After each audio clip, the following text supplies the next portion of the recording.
गणेश चतुर्थी क्यों मनाई जाती है? गणेश चतुर्थी यह उत्सव 22 अगस्त से शुरू हो गई थी। आज जानते हैं क्यों मनाई जाती है।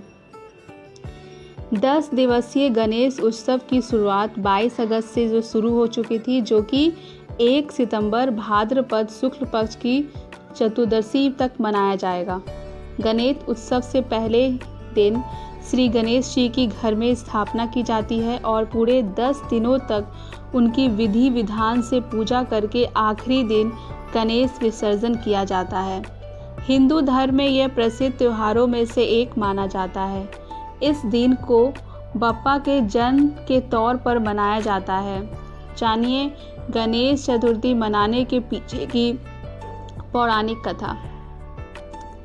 एक दिन स्नान करने के लिए भगवान शंकर कैलाश पर्वत से भोगावती जगह पर गए। कहा जाता है कि उनके जाने के बाद माँ पार्वती ने घर में स्नान करते समय अपने शरीर के मैल से एक पुतला बनाया था। उस पुतले को माँ पार्वती ने प्राण देकर उसका नाम गणेश रखा। पार्वती जी ने गणेश से मुद्दु लेकर द्वार पर पहरा देने के लिए कहा। पार्वती जी ने कहा था कि जब तक मैं स्नान करके बाहर ना आ जाऊं, किसी को भी भीतर मत आने देना। वहीं दूसरी ओर भोगावती में स्नान करने के बाद जब भगवान शिव वापस घर आए तो वे घर के अंदर जाने लगे, लेकिन बाल गणेश ने उन्हें रोक दिया, क्योंकि गणपति माता पार्वती के अलावा किसी को नहीं जानते थे। ऐसे में गणपति द्वारा रोकना शिव जी ने अपना अपमान समझा और भगवान गणेश का सिर धड़ से अलग कर दिया और घर के अंदर चले गए। शिव जी जब अंदर पहुँचे तो वे बहुत क्रोधित थे। पार्वती जी ने सोचा कि भोजन में विलंब के कारण महादेव क्रोध हैं, इसलिए उन्होंने तुरंत 2 थालियों में भोजन परोसकर शिव जी को बुलाया और भोजन ग्रहण करने के लिए कहा।